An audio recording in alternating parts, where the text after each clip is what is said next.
Harry stared at Snape.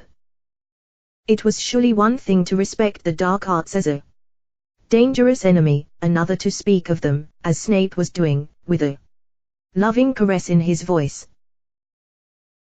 Your defenses, said Snape, a little louder, must therefore be as flexible and inventive as the arts you seek to undo. These pictures, he indicated a few of them as he swept past, give a fair representation of what happens to those who suffer. For instance, the Cruciatus Curse. He waved a hand toward a witch who was clearly shrieking in agony. Feel the Dementus Kiss, a wizard lying huddled and blank-eyed, slumped against a wall, or provoke the aggression of the Imphorus, a bloody mass upon ground. Has an Imphorus been seen, then? Said Parvati Patil in a high-pitched voice. Is it definite? Is he using them? The Dark Lord has used Imphory in the past, said Snape, which means you would be well advised to assume he might use them again. Now. He set off again around the other side of the classroom toward his desk.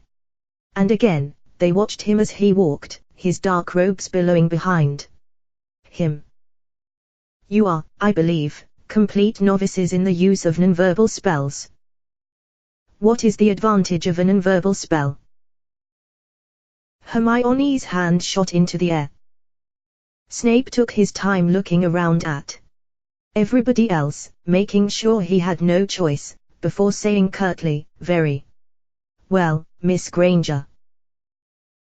Your adversary has no warning about what kind of magic you're about to perform, said Hermione, which gives you a split-second advantage.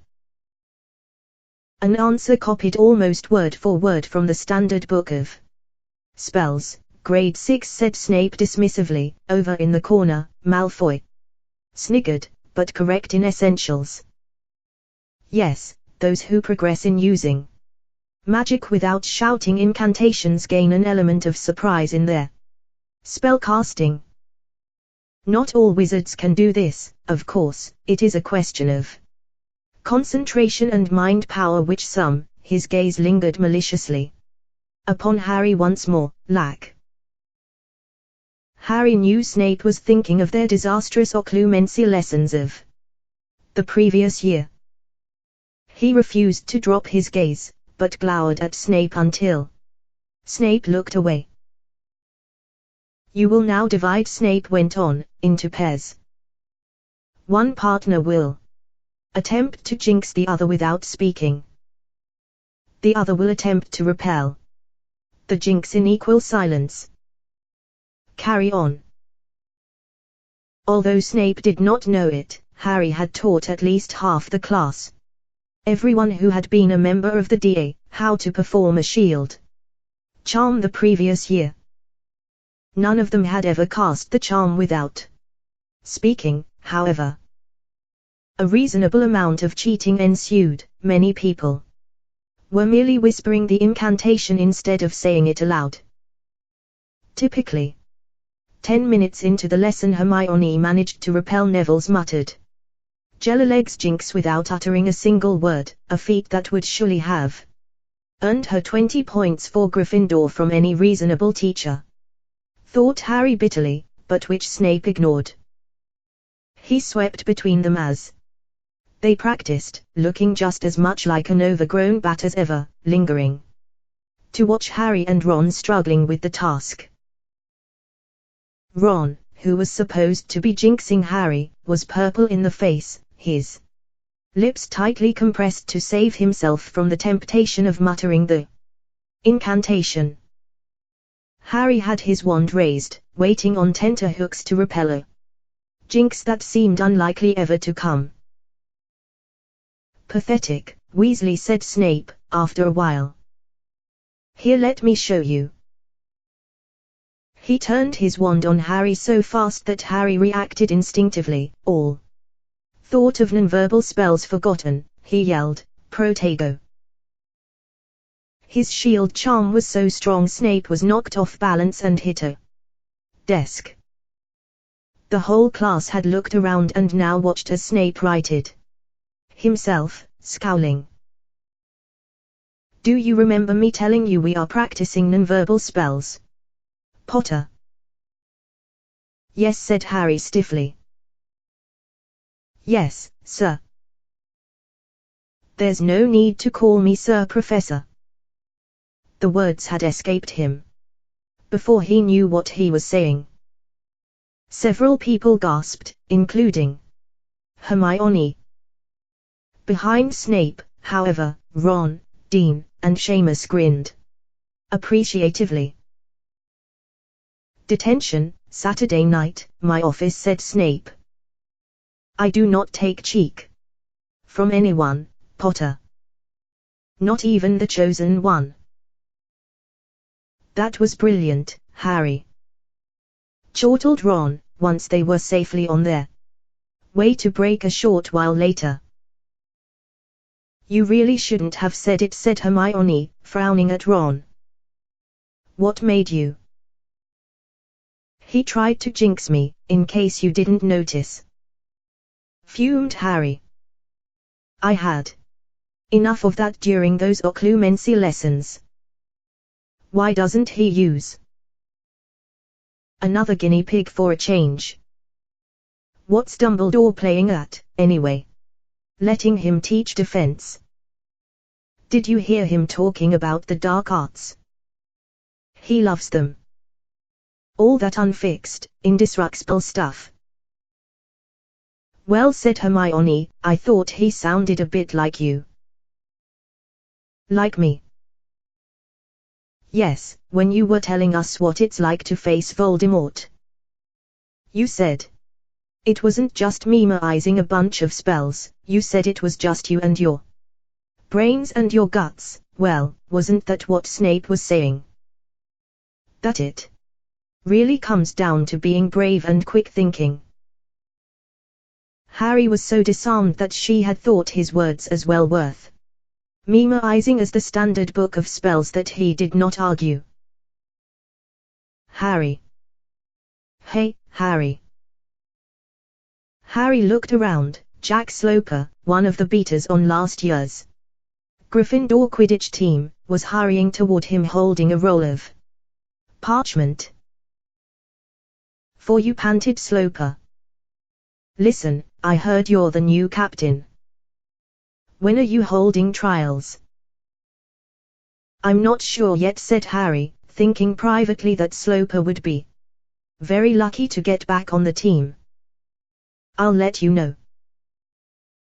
Oh, right. I was hoping it'd be this weekend.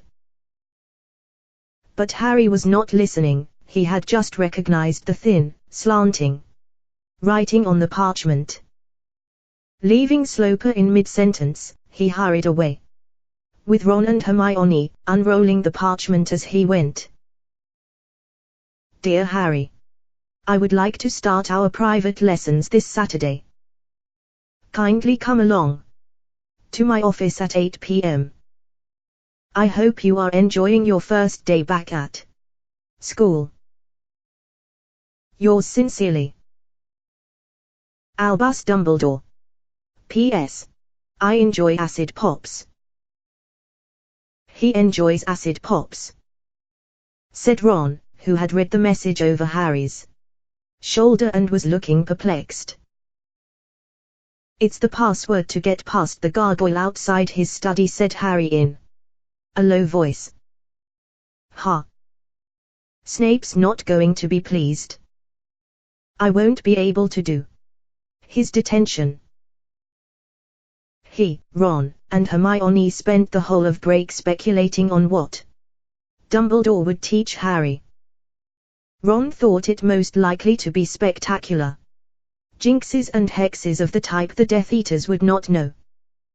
Hermione said such things were illegal, and thought it much more likely that Dumbledore wanted to teach Harry advanced defensive magic. After break, she went off to arithmancy while Harry and Ron returned to the common room where they grudgingly started Snape's homework. This turned out to be so complex that they still had not finished when Hermione joined them. for their after-lunch free period, though she considerably speeded up the process. They had only just finished when the bell rang for the afternoon's double potions, and they beat the familiar path down to the dungeon classroom that had, for so long, been Snape's. When they arrived in the corridor, they saw that there were only a dozen people progressing to NEWT level. Crabbe and Goyle had evidently failed to achieve the required OWL grade, but 4 Slytherins had made it through, including Malfoy. 4 Ravenclaws were there, and 1 Hufflepuff, Ernie Macmillan, whom Harry liked despite his rather pompous manner.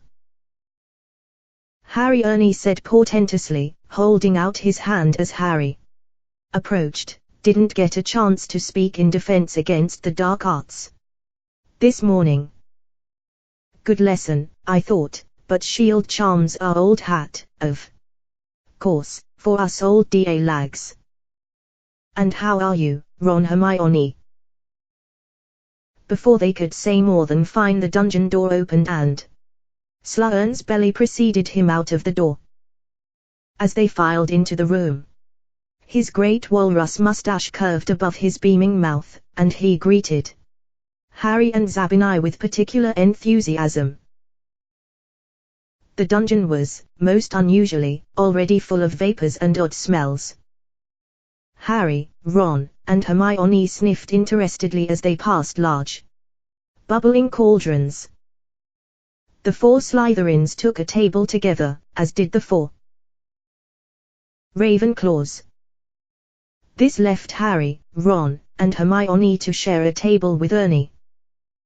They chose the one nearest a gold-colored cauldron that was emitting one of the most seductive scents Harry had ever inhaled. Somehow it reminded him simultaneously of treacle tart, the woody smell of a broomstick handle, and something flowery he thought he might have smelled at the burrow. He found that he was breathing very slowly and deeply, and that the potions' fumes seemed to be filling him up like drink. A great contentment stole over him. He grinned across at Ron, who grinned back lazily. Now then, said Slughorn, whose massive outline was quivering through the many shimmering vapors. "Scales out, everyone. And potion kits, and don't forget your copies of Advanced Potion Making." "Sir," said Harry, raising his hand. "Harry, boy.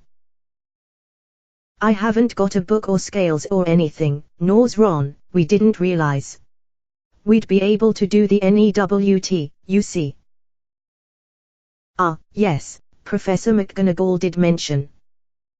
"Not to worry, my dear boy, not to worry at all. You can use ingredients from the store cupboard today, and I'm sure we can lend you some scales, and we've got a small stock of old books here. They'll do until you can write to Flourish and Blots." Slughorn strode over to a corner cupboard and, after a moment's foraging, emerged with 2 very battered-looking copies of Advanced Potion Making by Libatius Burridge, which he gave to Harry and Ron along with 2 sets of tarnished scales. "Now then," said Slughorn, returning to the front of the class and inflating his already bulging chest so that the buttons on his waistcoat threatened to burst off, "I've prepared a few potions for you to have a look at, just out of interest, you know. These are the kind of thing you ought to be able to make after completing your NEWTs. You ought to have heard of them, even if you haven't made them yet. Anyone tell me what this one is?"